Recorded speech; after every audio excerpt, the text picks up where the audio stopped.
ICCचा नवा formula. Taste क्रिकेटमध्ये होणार ऐतिहासिक बदल.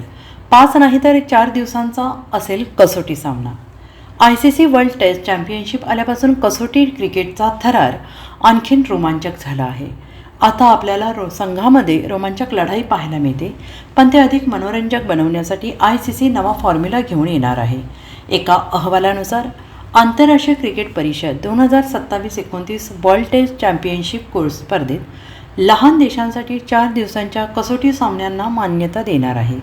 परंतु भारत, ऑस्ट्रेलिया, इंग्लंड हे तीनही देश एकमेकांविरोधात पारंपरिक 5 दिवसांचे सामने खेळतील. सामन्यांची संख्या एका दिवसाने कमी करण्याचा निर्णय एका महत्त्वाच्या आणि मोठ्या बदलाकडे निर्देश करतो. द गार्डियन वृत्तपत्रातील एका वृत्तात म्हटलं आहे की गेल्या आठवड्यात लॉर्ड्स येथे झालेल्या WTC फायनलमध्ये झालेल्या चर्चेदरम्यान ICC अध्यक्ष जय शाह यांनी 2027-29 WTC सायकलसाठी 4 दिवसांच्या कसोटी सामन्यांना पाठिंबा दर्शवला. अंतिम सामन्यादरम्यान यावर चर्चा करण्यात आली, जेणेकरून नियम वेळेत मंजूर करता येईल आणि त्यासाठी नियम बनवता येतील. Bureau report, SBN Marathi.